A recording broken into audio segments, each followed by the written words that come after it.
ابي قتاده رضی الله تعالی عنہ وی د نبی صلی الله علیه وسلم نه تاسو شو چې د عاشورا د روزي څه اجر او ثواب دی. نبی صلی الله علیه وسلم تو فرمایل یکفر سنه الماضیه، چا چې د عاشورا روزونی ولا رب العالمین به د تیر روح کال ګناهونه معاف کی. ځکه دا خو د محرم میاشت د اسلامی کال لومبنۍ میاشت ده، د دینه مخکې روح کال تیر شوی. نو د الله نبی فرمایل چې چا د محرم روزونی ولا رب العالمین به د ټول کال ګناهونه معاف کی. دا صحیح حدیث ده د مسلم شریف.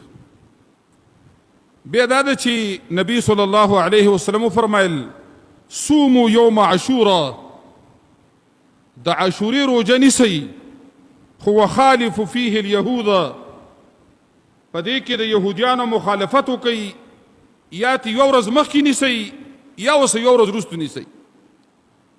یعنی یا 9-10 محرم روزه نیسئ او یا 10 او 11 محرم نیسئ. رسول الله صلی الله علیه وسلم یو لسم د عاشورې باندې روزه ونیوله او د یهودیانو په مدینه منوره کې ونیوله. نو د الله نبی فرمایل که زه آینده کال لپاتې شومه نو زه به ورسره نهمه نیسمه. دی وجنه ابن حجر اسقلاني رحمه الله، شیخ الاسلام ابن قیم رحمه الله په زاد المعاد کې لیکلي دي، وی دې روزې کې 3 مرتبې دي. د ټولو نه اعلی مرتبه دا ده چې 9-10 11 3 واړه روزې ونیسي. دویمه مرتبه دا ده چې یا 9-10 ونیسي یا 10 او 11 ونیسي، دا متوسطه مرتبه ده. او ادنا مرتبه دا ده چې صرف لسم د محرم ونیسي. نبی صلی الله علیه وسلم چې کله مدینه منورې ته راغی، یهودیانو به روزه نیوله، د مکې کافرو به هم روزه نیوله، قریشو، ابو جهل، ابو لهب او د هغوی خاندان به هم په دې محرم په عاشورا باندې روزې نیولې. بیا رسول الله صلی الله علیه وسلم د یهودیانو نه تپوس وکړو چې تاسو د عاشورې ورځ دا روزه ولې نیسئ؟ هغوی ورته وویل چې په دې ورځ باندې الله رب العالمین فرعون غرق کړی دی، موسی علیه السلام او د هغه ملګرو له الله نجات ورکړی دی. نو منګه د شکریا روزه نیسو، د الله شکر ادا کوو چې الله زموږ دشمن تباه کړ.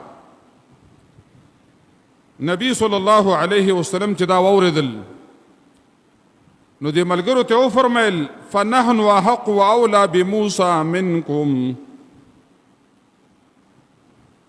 یهودیانو ته د الله نبی وی د موسی علیه السلام تابعداري، داغه د نجات شکریا، داغه سره محبت ډیر اولاد منګ لره ستاسو نه. ځکه موږ مؤمنانی مسلمانانی، تاسو خو مشرکان او کافران او ګنده عقیدیم دي. نو ویل زمونږ حق دا دی چې موږ زیاته د موسی علیه السلام تابعداري وکړو. ځکه چې کله فرعون تباه شو نو دا روزه به موسی علیه السلام نیوله. نو په دغه ورځ نه بیا رسول الله صلی الله علیه وسلم ملګرو ته وفرمیل چې تاسو د عاشورې روزه نیسئ. دا د بخاري شریف حدیث دی. دارنګي مسلم کې نبی صلی الله علیه وسلم نه سیر حدیث نقل دی چې دا الله رسول فرمای افضل الصيام بعد رمضان شهر الله المحرم.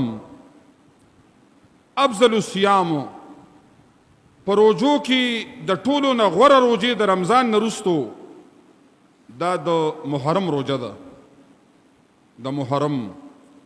وافضل الصلاة بعد الفریضه صلاة الليل، او د فرض مون نرستو غوره مونځ دا د شپې د تهجد مونځ دی. دا هم د مسلم شریف حدیث دی. نو د الله نبی ترغیب ورکړه چې ګوره په روزو کې د رمضان نرستو غوره میاشت روزو دپاره د رمضان نه علاوه دا د محرم میاشت ده.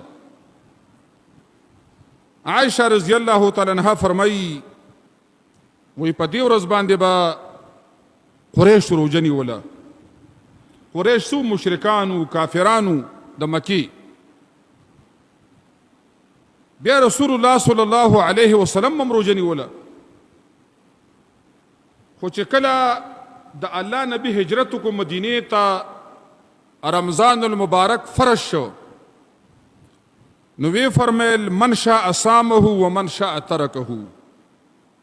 اوس تاسو خوښه ده نفلي روژه ده که نیسئ ونیسئ ثواب به الله درکړي، که پرېم ښودله نو ګناه پکې نشته.